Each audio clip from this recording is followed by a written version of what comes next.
ভারত পাকিস্তানের চলমান উত্তেজনার দিকে নিবিড় দৃষ্টি রাখছে যুক্তরাষ্ট্র। দেশটির পররাষ্ট্রমন্ত্রী মার্কো রুবিও জানিয়েছেন, দক্ষিণ এশিয়ার এই দুই প্রতিবেশী দেশের পরিস্থিতি তারা প্রতিদিন পর্যবেক্ষণ করছেন। একই সঙ্গে প্রেসিডেন্ট ডোনাল্ড ট্রাম্পের মধ্যস্থতায় দুই দেশের যুদ্ধবিরতি কার্যকর হয়েছে বলেও দাবি করেছেন তিনি। রুবিও বলেন, ভারত পাকিস্তানের মধ্যে যুদ্ধবিরতি টিকিয়ে রাখা অত্যন্ত কঠিন, এটি যে কোনো সময় ভেঙে পড়তে পারে। তার মতে, যুদ্ধবিরতির সবচেয়ে বড় চ্যালেঞ্জ হল সেটিকে দীর্ঘমেয়াদী শান্তিতে রূপান্তর করা। এ সময় তিনি স্মরণ করিয়ে দেন, গত মে মাসে ভয়াবহ সংঘাতের পর ট্রাম্প নিজেই হস্তক্ষেপ করেছিলেন।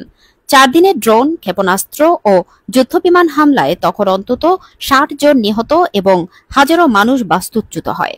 অবশেষে যুদ্ধবিরতির ঘোষণা আসে, যা ছিল গত 3 দশকের মধ্যে সবচেয়ে বড় ভারত পাকিস্তান সংঘাত। ভারত বলছে, পাকিস্তান ব্যাপক ক্ষতির মুখে পড়ে আলোচনায় বসতে বাধ্য হয়েছিল। অপরদিকে পাকিস্তান জানিয়েছে, ট্রাম্পের উদ্যোগেই সংঘাত থামানোর সুযোগ তৈরি হয়।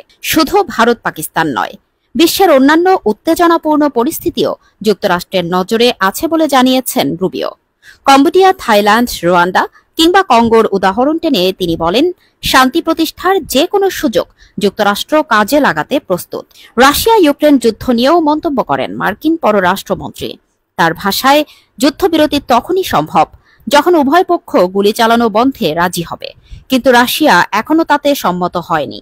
তাই লক্ষ্য হওয়া উচিত কেবল সাময়িক যুদ্ধবিরতি নয়, বরং স্থায়ী শান্তি চুক্তি।